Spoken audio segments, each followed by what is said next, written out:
Now, And what type of levels when you consider mega dosing? I mean, because a typical RDA would be 400 units.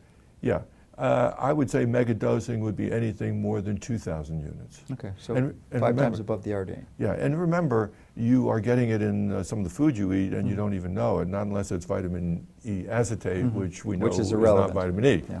Okay. Now, having said that, if you now mix something with vitamin E that allows that free radical to quench, to get down to what we chemists call the ground state, then you have a vitamin E that's very functional and does not become a pro-oxidant. And that one moiety, that one ingredient is astaxanthin.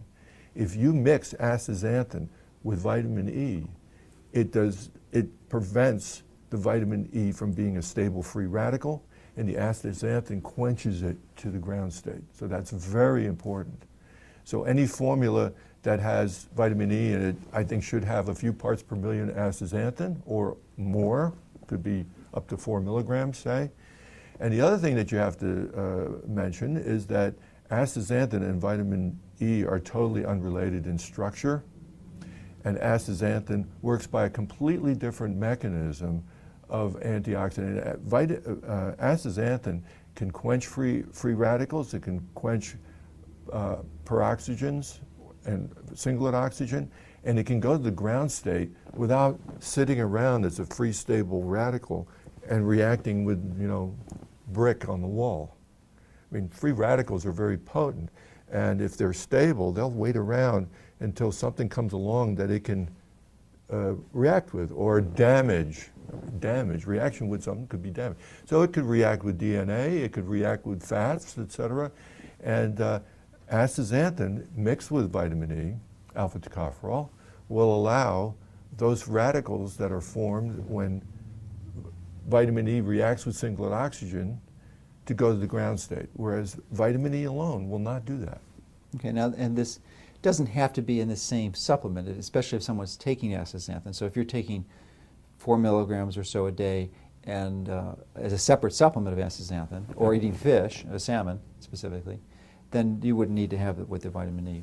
That's correct. Now, and the vitamin, most antioxidants, including vitamin E, are electron donors. They donate electrons, and that's how they perform their antioxidant function. But astaxanthin doesn't do that. It works a completely different way. So if you can elaborate on that difference in electron donation versus the way that it actually provides its antioxidant. Astaxanthin is really an electron acceptor. And it also has the ability to, you won't see this, you won't glow in the dark, but it has the ability to actually emit light in order to get down to the ground state. It's something that you can't see, it's there on a molecular level.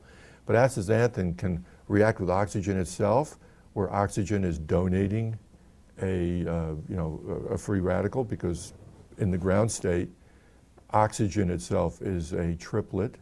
It's very unusual. And it can react directly with astaxanthin. It can also be singlet oxygen. That's triplet oxygen that's been excited by, say, UV light. And that can react directly, chemically react with astaxanthin, taking it completely out of the picture. It's not just an electron transfer. It's actually a chemical reaction. And astaxanthin can react with things like a free radical associated with vitamin E and take it to the ground state. So astaxanthin can both react as an electron acceptor, but also can directly react with an excited state in order to get it to the ground state. Now, thank you for that detailed chemical explanation.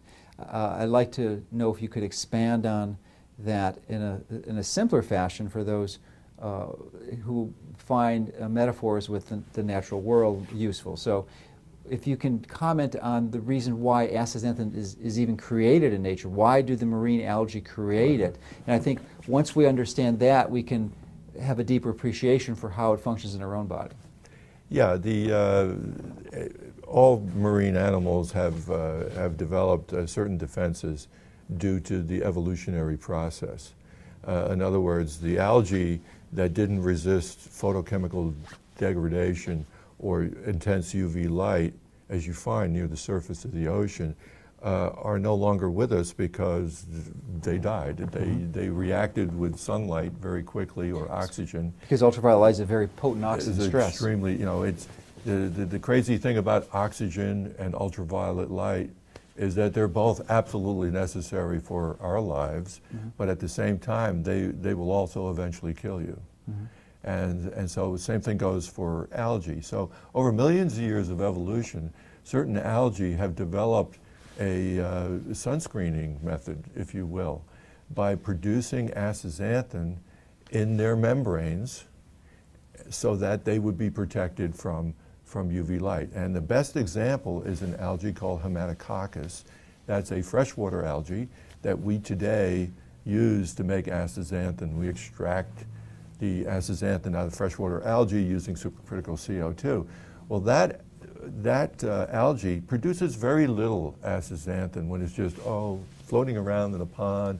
It's really happy. You know, it just makes beta-carotene. Then, if you deprive it of its food, stress, if you deprive it of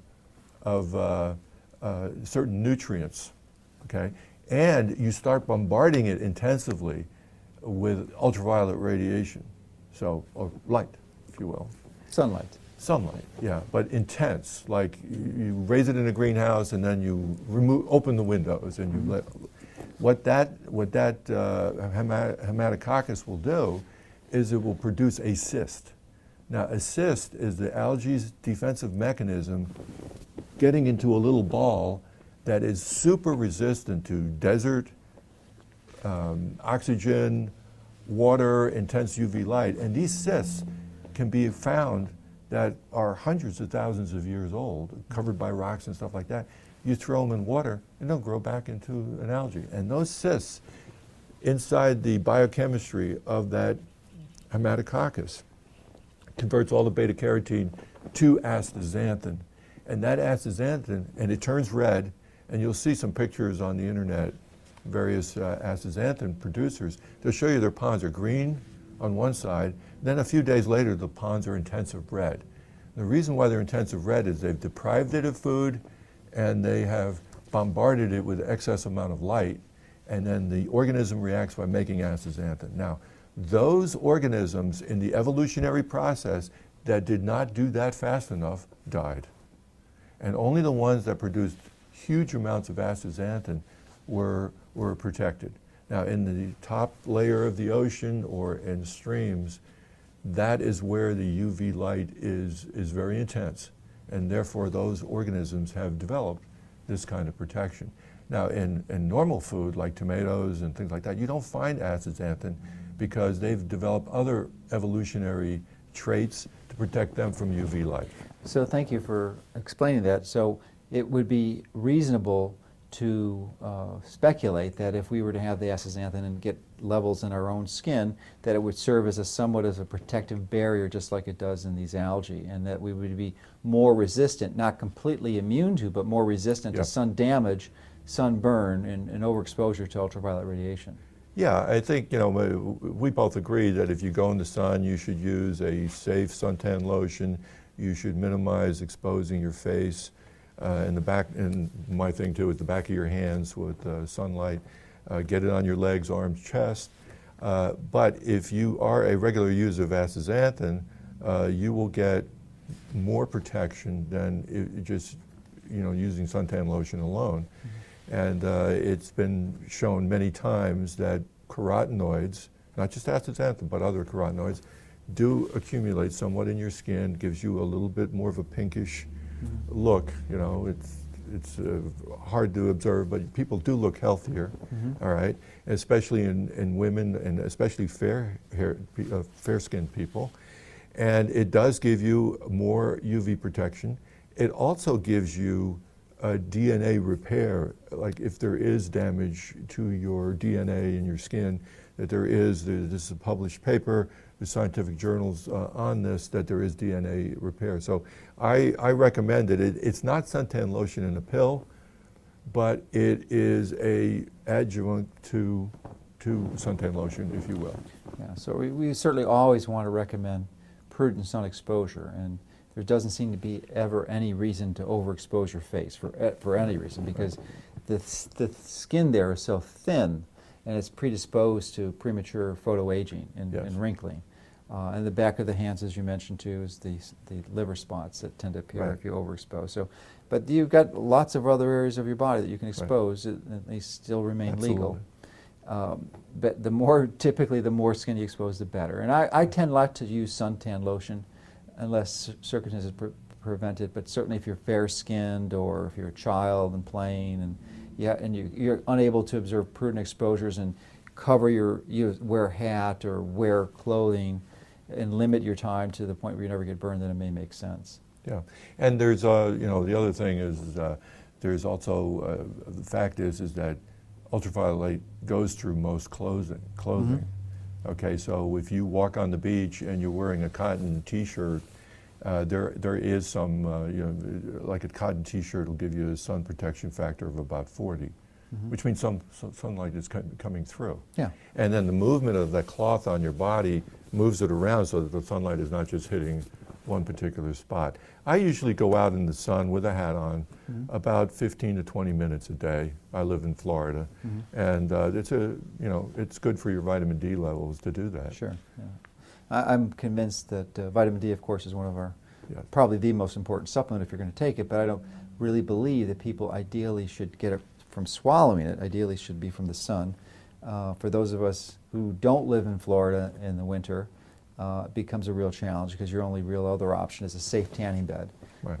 And if you don't have access to that, then you really don't have any other choice except for swallowing it. So, but really it's something that we should optimize, and I think that really the astaxanthin and the vitamin D are kind of like a perfect marriage. You know, they're both fat soluble. Yes. So if I could only take one antioxidant, certainly it would be astaxanthin, because I think it's just, it's just so superior to everything else. But it doesn't mean it's the only one you need, because ideally you get most of them from food, even astaxanthin, but most of us aren't going to be eating marine algae or 4 to 6 ounces of salmon a day. Right, right. I just had some last night, and it's really a pleasure getting your astaxanthin in that dosage form. But remember, folks, it has to be wild-caught salmon. It can't be farm-raised, because there you get synthetic astaxanthin or some other dye, and we don't want that. Yes, and there are different types of astaxanthin, and what we're talking about is natural astaxanthin, and there's other ones from fungus or synthetic. And if you can just comment briefly about those? Yeah, the one from fungus called it's a Pfaffia is the species, and that makes the totally wrong astaxanthin. It makes the exact opposite optical isomers. There's 4 optical centers in astaxanthin. So it makes the total opposite optical isomers. That product has never really taken off in the marketplace. Regulators have also been very cautious about something that is just completely different. It's got the same chemical formula. Is it approved? It is not approved as a colorant. Well, it was approved as a supplement. No, I believe it is not approved. I didn't think so. And I would avoid it. Even if there's some places you go that you might be around. So I would definitely